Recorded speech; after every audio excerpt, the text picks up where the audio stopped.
이 시간 저희들에게 주신 하나님의 말씀은 빌립보서 1장 3절부터 5절까지 말씀입니다.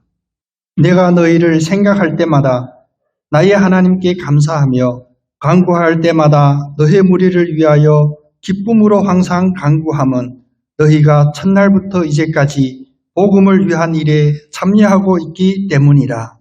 아멘. 우리 박재균 장로님 한 분이 화음을 내는데 갑자기 음성이 풍성해졌어요. 그렇죠? 우리가 늘 함께할 때 이런 기쁨들이 넘치는 그런 하나님의 섭리가 있습니다. 그래서 누군가가 우리들에게 예수 믿는 사람의 특징이 무엇인가 혹은 교회의 특징이 무엇인가라고 물은다면 우리는 기쁨이라고 담대하게 대답할 수 있어야 됩니다. 여러분 오늘 기쁘시죠? 이거 거의 강요죠. 억지 부리는데. 얼굴 보니까 기뻐하는 분 한 반, 기쁘지 않은 분도 있는 것 같아요. 근데 기쁨이라는 게 우리한테 주는 느낌이라고 생각하죠. 근데 왜 기뻐하냐, 기뻐하지 않냐를 보면 사실은 다 먹고 사는 일들 때문이에요. 우리가 일 때문에 기뻐하고, 일 때문에 기뻐하지 않기도 하고. 어제 우리 임순현 장로님 갑자기 저한테 문자를 주셨는데 제가 그 문자를 한참 여러 번 읽어봤어요. 장로님이 교회 청소하러 왔는데 갑자기 천사가 내 뒤에 나타났다 이러신 거예요. 제 마음이 얼마나 기뻤는지, 제 마음에 드는 첫 생각이 무엇이냐. 반석교회 교회당 천사가 사는 곳. 우리 대니가 오랫동안 예배 안 왔어요. 근데 지난주부터 새벽 기도 나왔나 했더니 이제 교회 와서 살기로 작정했나 봐요. 저기다 완전 자리 깔았어요. 대니 얼굴에 기쁨이 있는 것을 발견했습니다. 아마 불편하고 자기 일들이 뜻대로 되지 않는 것 때문에 얼마나 힘들까요? 저 세대가 가장 힘들거든요. 대한이하고 얘기 나눠보면 늘 하는 주제가 이제 취직하는데 자격증 문제, 또 학점 관리를 잘해야 되는데 그래서 제가 제 일이 아니라고, 자기 일이 아니라고 제가 책임감 없이 얘기했습니다. 걱정하지 마. 그때 되면 또 그때 길이 다 열릴 거야.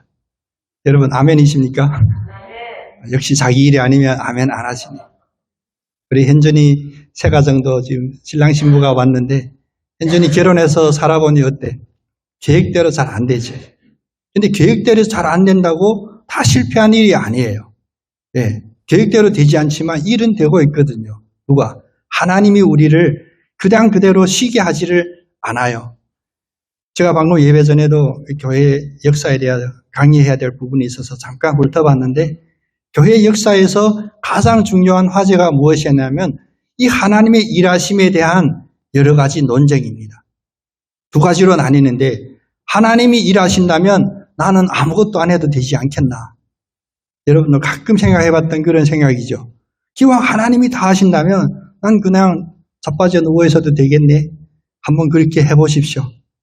하나님이 하신다는 것을 믿고 아무것도 안 하고 누워 계셔 보십시오. 마음이 편한가? 우리 하나님은 그런 하나님이 아닙니다. 이것은 순서의 문제이거든요. 주권의 문제예요.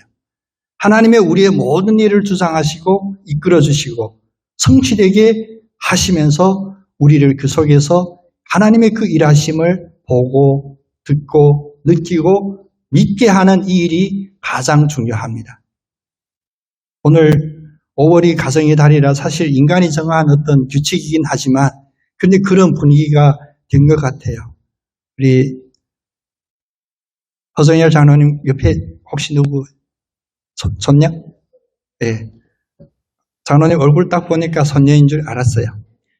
얼굴이 비슷하다가 아니라 장로님 얼굴에 환해진 것이 보이죠. 우리의 이런 기쁨이 먹고 사는 문제 혹은 누군가를 만나서 오는 이런 기쁨들이 우리의 현실이라면 이 현실에만 우리가 안주한다면 오늘 이런 예배가 필요 없어요. 다 가정에서 식구들하고 같이 있으면 기쁘겠죠. 그런데 믿음이 우리에게 이야기하는 그 기쁨이란 다시 말하면 성도의 특징이 되는 그 기쁨은 세상이 말하는 그런 기준의 기쁨이 아닙니다. 로마서 14장 17절에 보면 하나님의 나라에 대하여 이렇게 정리를 하고 있습니다.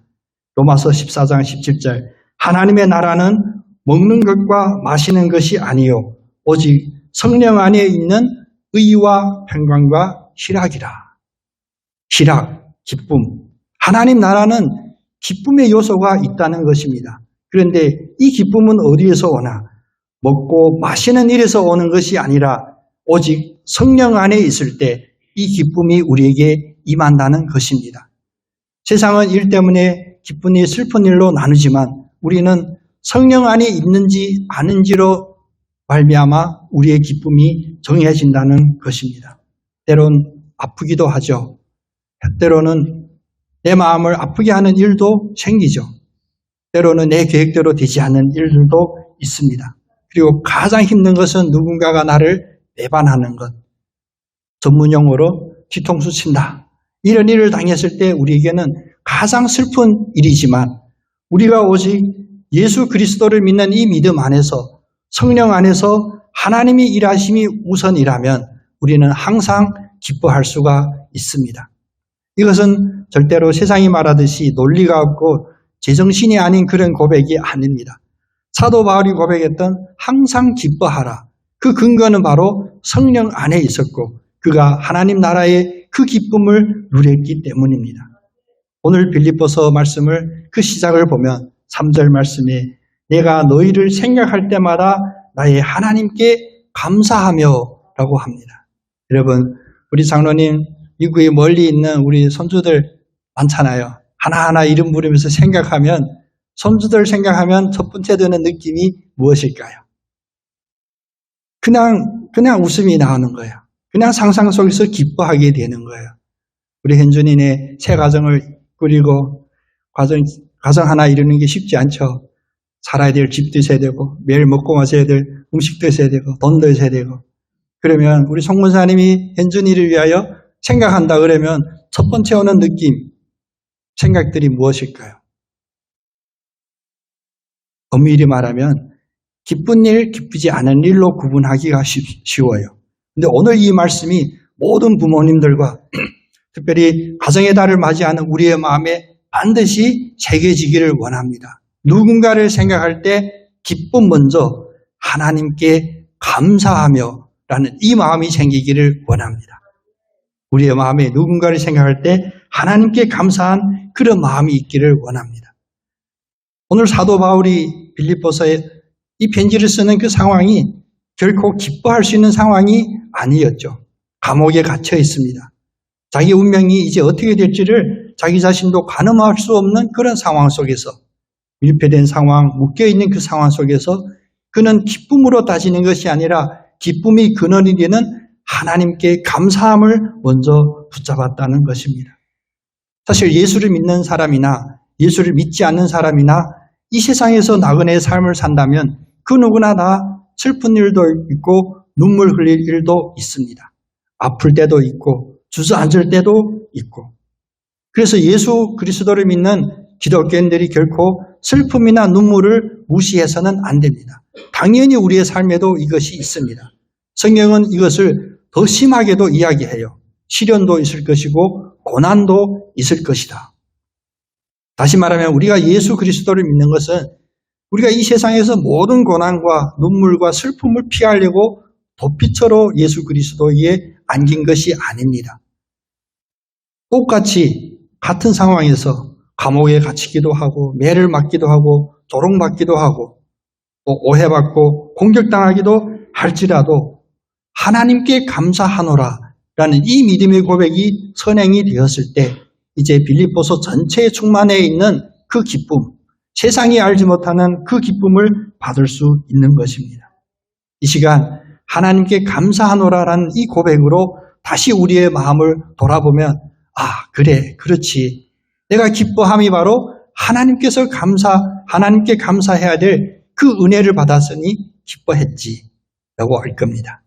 그래서 우리가 기뻐하다, 기뻐하지 않다라고 하는 이 간단한 용어를 간단한 논리로 풀지 마시고 그 앞에 반드시 전제가 붙어있는 그런 고백이 되기를 원합니다. 멀리 있는 우리 손주들 생각할 때 내가 기쁘다. 왜? 하나님께 감사할 일이 있으니까 기쁘고 또 내가 저 가정이 잘 살고 있는지 어떻게 잘 꾸려가고 있는지 염려한 일이 많을지라도 하나님께 감사하고 하나님의 은혜가 있음을 감사하면 내 마음에 기쁨이 생기게 되고, 오늘 윤슬이 지금 저 자리에 와 있는데 권사님 뒤에 가려져서 잘 안 보여. 윤슬이가 신대원 간다고 하니까 목사님 내가 기쁨이 없었어요. 솔직한 고백인데 어떡하려고 신학교 간다고 저러냐, 신대원 간다고. 그래서 2번이나 협박했습니다. 네가 목사가 멋있어 보여서 신학교 간다 그러면 안 돼, 못 가. 십자가에 달리는 외로운 길인데 괜찮겠냐. 근데 눈빛에 근심하고 염려하는 표정이 안 보였어요. 다시 말하면 하나님께 감사할 수 있는 그런 마음이 준비된 것 같고 얼굴에 감사함의 기쁨이 있는 것 같았어요. 그래서 신대원 갔잖아요. 우리가 기도하고 응원해서 보냈는데 얼마 전에 저한테 카톡이 왔어요. 목사님, 제가 수석으로 입학했습니다. 역시 우리는 자기 일이 아니면 기뻐하지도 않아요. 우리 설교 중이지만, 예배 중이지만 우리 윤슬이 응원하는 또 하나님께 감사하는 마음으로 우리 박수 한번 보내줍시다. 수석으로 입학하는 그 기쁨, 저는 알죠. 왜 수석 많이 해봤으니까.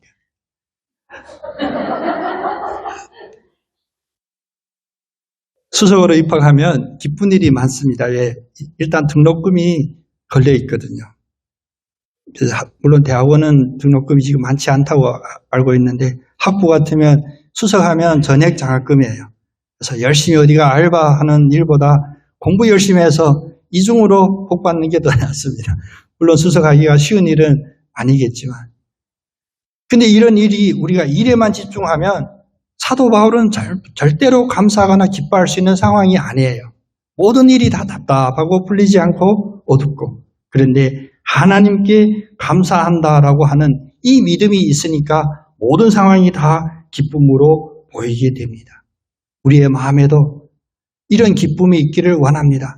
그냥 기쁨만 있기를 원하는 것이 아니라 하나님께 감사할 그런 하나님의 은혜가 있기 때문에 기쁨이 되는, 그래서 세상적인 논리로 기쁨의 논리들이 아니라 세상이 이해할 수 없는, 도대체 기뻐할 수 없는 그런 상황에서도 기뻐하는 그런 복된 여러분 되기를 원합니다. 두 번째로 4절 말씀에 보니까 하나님께 감사함으로 기쁨이 될 뿐만 아니라 4절 말씀은 이렇게 말씀하시죠. 간구할 때마다 너의 무리를 위하여 기쁨으로 항상 간구합니다.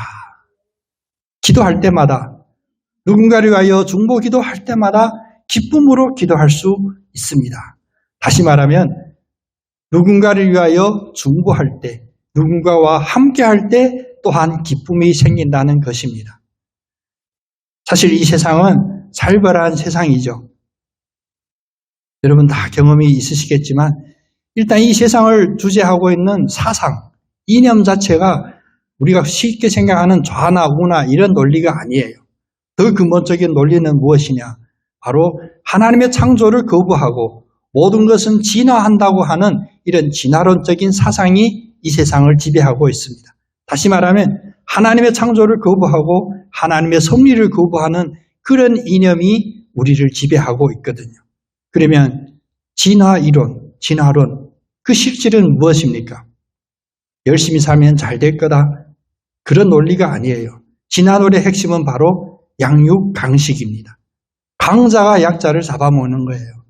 그래서 다른 말로 늘 표현하고 우리를 속이고 있지만 열심히 하여 힘을 키우고 스펙을 쌓고 우리 대현이도 밤잠 안 자고 공부할 만큼 이 세상이 얼마나 살벌한지 제가 자격증 때문에 고민하고 공부하고 있습니다. 이것이 본질이 아니거든요. 강자에게 유리하게, 강자가 사는데 강자가 약자를 잡아먹는데 합리적인 근거를 제시해주는 매우 사악한 생각입니다. 하나님이 이 세상을 창조했는데 세상은 그 하나님의 창조를 거부하고 내가 내 인생을, 내가 내 운명을 좌지우지할 수 있다. 무엇으로? 너의 열심으로, 너의 공로로, 내가 강해짐으로. 그래서 이 세상은 사실 같이 모여 있지만 가치가 아닙니다. 함께가 아닙니다. 각자 다 자기중심적으로 살고 있습니다. 심지어 여러분 거부하시고 아니 그건 그렇지 않습니다라고 반박할 수도 있겠지만 다른 사람을 위하여 중보하고 기도하는 일 쉽지 않습니다. 아니 저는 하고 있는데요. 여러분 그렇게 반박할지라도 그 핵심 깊게를 바라볼 때 순수하게 오늘 말씀처럼 오로지 기쁨으로 간구하는 그런 중보 기도 드리기가 쉽지 않다는 것입니다. 그럼 바울은 왜 감옥에서 기쁨으로 다른 일을 위하여 중보 기도할 수 있었을까? 바로 성령에게 매여 있었기 때문입니다. 하나님의 주권 안에 온전히 거했기 때문입니다. 여러분, 다른 일을 위하여 생각날 때마다 기쁨으로 간구하는 것, 어찌 보면 예수 그리스도를 믿는 기독교인의 가장 큰 축복이 바로 이런 축복입니다. 여러분, 누군가를 생각할 때 마음이 답답하고 미움이 생기고 기분이 나빠지는 것, 이거 결코 하나님이 주신 마음이 아닙니다. 이 마음, 이 어둠의 마음을 반드시 깨뜨려야 되는데 이것은 일 때문에 생긴 일이 아니라 일로 풀려지는 일이 아니라 하나님 앞에 감사함으로 나가는 그 3절의 첫 단계를 우리가 먼저 받아야 돼요. 여러분 마음에 무거워하지 마십시오. 그것은 나의 잘못도 아니고 나의 실수도 아닙니다. 내가 기뻐할 수 없도록 하는 것은 나의 판단이나 나의 결단으로 된 것이 아니라 예수 그리스도를 대적하는 공중 권세를 잡은 그 어둠이 우리에게 임하기 때문입니다. 오늘 이 시간 이 말씀을 붙잡고 기쁨으로 다른 일을 위하여 중보하며 항상 간구할 수 있는 그런 믿음의 중보자들 다 되기를 예수님의 이름으로 축복합니다. 이 일은 교회 안에서 이루어져요. 그래서 5절 말씀에 보니까 왜 감사하고 기뻐하고 이런 상태 속에서 간구하고 중보 기도했냐. 5절은 그 이유를 설명하기를 너희가 첫날부터 이제까지 복음을 위한 일에 참여하고 있기 때문이라. 다시 말하면 우리가 하나님께 감사하면서 누군가를 위하여 기쁨으로 중보 기도할 수 있는 그 이유는 우리 모두 다 다른 목표가 아니라 예수 그리스도의 복음의 일에 참여하고 있는 동참자이기 때문입니다. 다시 말하면 우리가 교회라고 이야기하는 교회 공동체는 무엇입니까? 요즘 가면 갈수록 우리가 혼란스럽고 생각해 볼 문제들이 많아지는 부분이 교회가 해야 될 일이 무엇인가에 대한 그런 생각들입니다. 그 중에 몇 가지를 꼽자면 교회는 결코 자선기관이 아니거든요. 교회가 이 세상을 향하여 도움의 손길을 내뿜는 것 마땅한 일입니다. 그러나 교회가 해야 될 첫 번째 일은 분명히 아닙니다. 그러면 교회가 해야 될 첫 번째 그 일은 무엇이냐? 우리가 기독교 역사에 주님께서 섭리하는 그 섭리를 구간적으로 단편적으로 잘라서 보면 안 되는데 교회가 처음으로 이루어지게 된 그 이유는 바로 예수 그리스도가 부활 승천하실 때 내가 다시 올 그날까지 예루살렘을 떠나지 말고 너희들이 나를 기다리라. 다시 말하면 주님의 재림을 기다리라는 그 말씀 때문에 교회 공동체가 시작이 된 겁니다. 그래서 그 교회 공동체는 어떻습니까? 예수 그리스도의 육신의 예수 그리스도는 계시지 않지만 그리스도가 약속한 보혜사 성령이 임하심으로 그 교회 공동체를 든든하게 했습니다. 또 초대교회에 여러분이 기억하고 있는 그런 모습들이 있죠. 요즘은 잘 안 보입니다만 한동안 어떤 교회에 방문해 보면 교회 표어로 초대교회로 돌아가자 이런 표어들이 참 많이 있었습니다. 요즘도 그런 메시지들이 가끔 들리기도 합니다. 그런데 그 초대교회는 무엇이냐?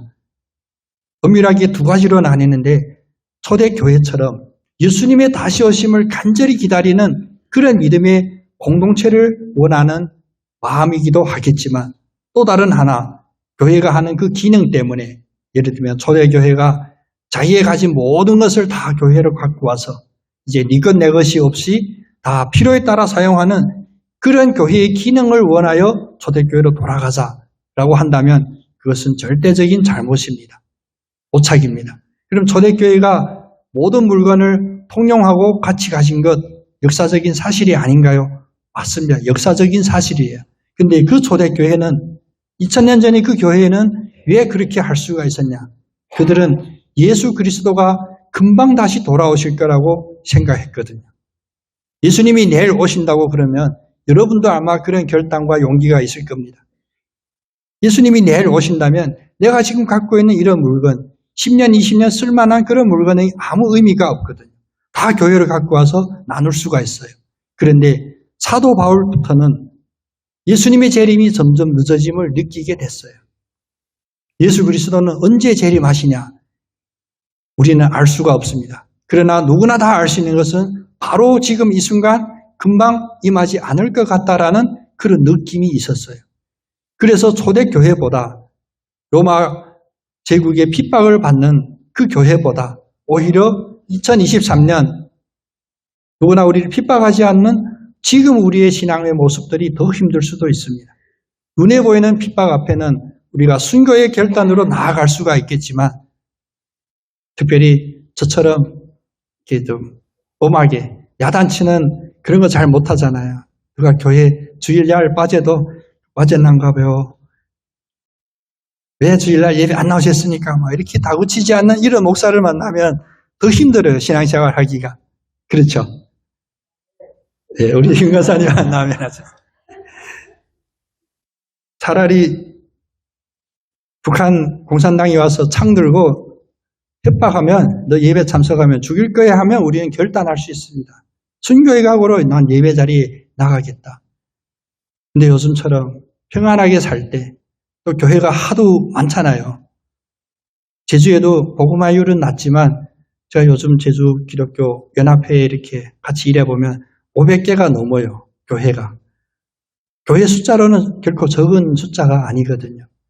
교회가 많이 있고 소위 말하는 우리 인간이 선택할 수 있는 선택지가 넓어질수록 사실 우리의 믿음, 초대교회의 그 첫 마음으로 돌아가기가 쉽지 않았습니다. 다시 말하면 오늘 바울에게 진정 기쁨의 근원이 되는 동력함, 처음부터 끝까지 오늘까지 복음을 위한 일에 함께 참여하고 있는 이 일이 점점 어려워지고 있습니다. 요즘 우리가 습관적으로 코로나라는 단어를 많이 쓰죠. 이제 지나갔거든요. 코로나 때문에 제가 소망의 기도 생방송에 나가보면 기도 사연들이 오는데 기도 사연에 4개라면 그 중에 2개는 꼭 코로나가 들어가 있어요. 코로나 때문에 믿음이 나태해져서 또 코로나 때문에 예배에 참석하지 않아서 이제 우리의 기억 속에서 코로나는 살아가기를 여러분 선포하기를 원합니다. 지나간 그 코로나가 아니라 지금 이 자리에서 내가 하는 이 모든 일이 무엇을 향하고 있고 무엇을 위하고 있는지가 가장 우리를 정할 수 있는, 확정할 수 있는 그 일이기 때문입니다. 그러나 그 무엇보다 중요한 것은 복음을 위한 일에 참여하고 있음이 우리에게 가장 큰 확신의 근거가 될 줄로 믿습니다. 그래서 우리가 주 안에서 함께하는 이들을 우리는 성도라고 부르죠. 아마 신앙생활 오래 하신 분들은 어느 동안 우리 교우라고도 불렀고 신자라고도 부르고 신도라고도 부른 적이 있어요. 그런데 성경에 비추어 보면 우리가 가장 정확한 표현은 무엇이냐면 성도라고 부르는 것이 가장 표준적입니다. 거룩할 성, 함께하는 예수의 제자들. 그래서 성도라는 이 이름이 있는데 성도라는 이 이름이 부여하는 우리들에게 복음에 참여하는 우리들에게 반드시 가져야 될 특징 하나가 있습니다. 성도는 반드시 성화되어야 됩니다. 성화, 거룩하게 됨, 깨끗하게 됨. 근데 이 일은 어떤 세상의 교육기관에 훈련을 받거나 어떤 독재자의 탄압을 받아서 바뀌어지는 것이 아니에요. 교회 안에서 복음에 동참하게 되면 우리는 이 성화라는 은혜를 입게 되거든요. 1차적으로는 내가 하나님을 알지 못할 때 하나님이 주권적으로 먼저 우리에게 다가오셔서 우리를 하나님의 자녀로 선포하시고 우리들에게 하나님의 자녀의 특징인 이 성화, 거룩함을 가질 수 있게 하여 주셨습니다. 이것을 1차적인 성화라고 하고요. 두 번째는 점진적인 성화가 있습니다. 예수 그리스도가 십자가에 달리심으로 우리에게 성화될, 거룩하게 될 이 자격을 부여했다면 우리는 이 자격에 맞는 거룩한 일에 참여해야 합니다.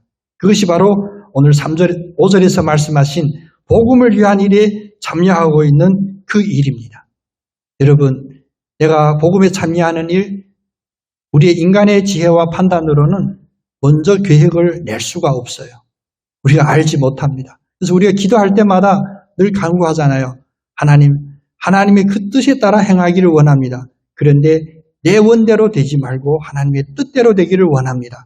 이런 기도들은 무엇입니까?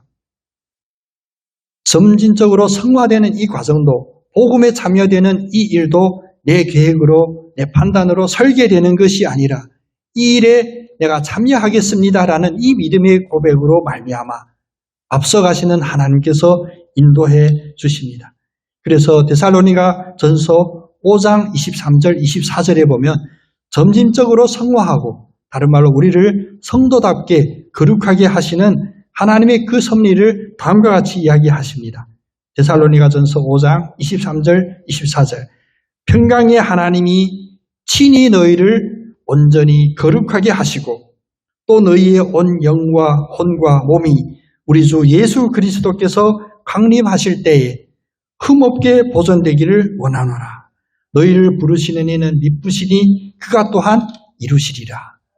우리를 부르시는 그 주님은 미쁘시다, 신실하다, 믿음직하다, 믿을만하다. 주님이 믿음만하고 신실하기 때문에 우리를 끝까지 이룰 수 있도록 인도하여 주십니다. 그래서 앞에 말씀드린 것 같이 그럼 주님께 다 맡기고 나는 아무 일도 하지 않고 누워 있어도 됩니까? 그렇게 한번 누워 보십시오. 시작하신 이도 주님이시고 마치는 이도 주님이시고 이 과정 속에 우리를 포기하거나 우리를 따로 떼어놓는 것이 아니라 우리를 이 일에 동참시켜 주십니다. 물론 우리가 알지 못하지만 우리가 분명히 안다고 고백될 수 있는 것은 하나님은 우리를 반드시 사용하신다는 그것입니다. 그래서 우리는 결국 성도라고 한다면 영원한 성화로 들어갈 수가 있습니다. 주님 다시 오시는 그날에 우리가 천국에서 누릴 영원한 그 생명은 잘 먹고 잘 사는 편안한 영원함이 아니라 바로 성화된 영원함, 거룩한 영원함, 예수 그리스도의 영광 그대로 우리들도 영광의 그날을 사는 것이 바로 영원한 성화입니다. 오늘 빌립보 교회에 편지 쓰는 이 바울의 마음이 여러분의 마음이 되기를 원합니다. 모든 상황, 내가 처해 있는 모든 상황을 뛰어넘어 기쁨과 감사가 넘치는 바울의 이 마음이 여러분의 마음이 되기를 원합니다. 저도 이제 어머니 편지가 오늘 다음 주가 어버이 주일이라 하면 이제 4년 됩니다. 근데 이미 우리 알고 있습니다. 어쩌면 저는 어머니와 이제 생이별이 됐습니다. 제가 추방되어서 다시 중국에 입국할 수 없게 된다면 이제 어머니도 나올 수 없고 생이별이 되겠죠. 근데 이런 상황이라고 한다면, 감옥과 같은 이런 상황이라고 한다면 생각하면 할수록 마음에 기쁨이 있을 수 없겠죠. 그러나 저는 늘 감사합니다. 물론 설교 중에 제 개인적인 간증의 고백을 하여서 좀 주저하기도 하지만 우리 윤슬이가 신대원 가는 거와 마찬가지로 제가 신학하겠다 했을 때 저희 부모님도 이 신학이 뭔지를 잘 알지 못하고 단지 이것이 쉬운 일은 아니겠다라고 느끼셨나 봐요. 왜냐하면 그때 우리 부모님은 예수를 믿지 않는 상태였거든요. 하나밖에 없는 아들이 예수를 믿는다고 목사가 된다고 떠나니 저희 어머니가 연길공항에서 저에게 했던 그 이야기가 늘 제 마음에 기억이 됩니다. 저한테 그러더라고요. 이제는 예수가 너의 부모다. 이젠 집에는 부모가 없다. 그러니까 걱정하지 말고 집에 아무 염려도 하지 말고 이제는 예수님이 너의 부모니까 예수님만 모시고 다시 오지 않아도 된다. 사실 성령이 아니면 이런 일이 있을 수가 없어요. 우리 모든 목회자들이 그렇지만 온 가정에 특히 부모님과 형제, 자매들이 전폭적인 지지로 신학하는 경우들이 사실 많지 않거든요. 그리고 첫 통화를 했는데 어머님 그러더라고. 너 생일 선물로 제가 12월에 출발했거든요. 그래서 3주가 지나니까 제 생일이 됐는데 어머니 그러는 거예요. 내가 너 생일 선물 준비했대요.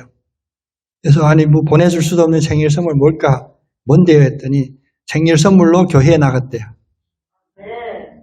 그래서 저희 어머니 그 신앙은 저희 어머니는 아마 그렇게 고백할 거예요. 그냥 아들 때문에 내 새끼 때문에 했다라고 하지만 성령은 그렇게도 역사하시는 거예요. 믿음이 없이 교회 생활했던 어머니가 또 저희 아버지가 그래도 나름 공산당 간부였거든요. 그저 책꽂이다 성경을 딱 꽂아 놓으면 저도 좀 반발이죠. 책꽂이 눈에 띄는 곳에 성경을 딱 꽂아 놓으면 밖에 나갔다 집에 돌아보면 성경책이 거꾸로 꽂혀 있어요. 이 제목이 한번 이렇게. 저 아버지가 한 짓이거든요. 차마 빼서 버리지는 않고 빼서 다른 곳에 두지는 않고 그 자리에 있는데 이 성경이 보이니까 부담이 됐나 봐요. 그랬던 저희 아버지도 예수를 믿고 마지막 임종할 때 제가 마지막 기도하고 장례를 제가 집례하고서 천국에 보냈는데, 여러분, 우리의 마음속에 자녀를 생각하는 그런 마음들이 단순히 우리 인간적인 마음이라고 한다면, 또 우리가 친한 이들, 내 마음에 사랑하는 이를 사랑하는 그 마음이 우리 육신에만 머물러 있게 된다면, 오늘 이 빌립보를 향한 기쁨과 사랑이 넘치는 바울의 마음이 될 수 없습니다. 시작은 그런 마음으로 시작했을지라도 이제 다시 주님의 마음으로 바뀌는, 이제 다음 시간에 이어질 예수 그리스도의 심장을 내가 품어야 돼요. 그 심장이 우리 마음에 품어졌을 때 우리는 상황을 뛰어넘는 그런 성경적인 신앙의 기쁨과 감사가 넘치게 됩니다. 특별히 신앙생활을 하면서 가정마다 이런 기쁨이 넘치되, 이 기쁨의 첫 시작은 무엇이냐? 먼저 복음에 동참하는 일에 시작하시고, 이 복음에 동참하는 일의 구체적인 것은 주님이 인도하시되 분명한 주님의 그 열매는 바로 우리에게 기쁨과 감사를 주신다는 이 사실을 믿고 오늘도 담대한 여러분 다 되시기를 원합니다. 오늘 이런 마음으로, 우리 빌립보를 향한 바울의 이런 마음으로 우리 옆사람 다시 한번 축복하면서 마무리하겠습니다. 복음에 동참함으로 기쁨과 감사가 넘치기를 축복합니다.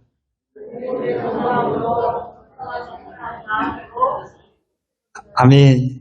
네, 이제 예배 시작할 때보다 얼굴이 많이 바뀌었어요. 우리 최경혜 권사님께도 복음에 참여함으로 말미암아 감사와 기쁨이 넘치기를 원합니다. 육신을 바라봐서 오는 모든 것이 아니라 썩어질 이 육신이 아닌 내 안에 질그릇에 담긴 그 보배 예수 그리스도로 말미암아 우리 모두에게 기쁨과 감사가 있게 됩니다. 특별히 우리 윤슬이 자매, 이제 신년에 가서 주님의 종으로 가는 그 길에도 복음에 참여하는 그 길, 사명의 길에 기쁨과 감사가 늘 넘치기를 축복하고, 우리 현준이 가정에도 내가 예배 끝나 묻고 싶은데, 야, 싸운 적 있어? 살다 보면 싸우게 되대. 근데 왜 기쁨과 감사가 넘치냐? 싸우더라도 하나님이 우리 가정의 주인입니다. 내가 우리 가정의 주인이 아니라 하나님이 우리 가정의 주인이다라고 고백하면 세상이 알 수 없는, 심지어 내 자신도 알 수 없는 그런 기쁨과 감사가 늘 충만할 줄로 믿고 그렇게 축복합니다.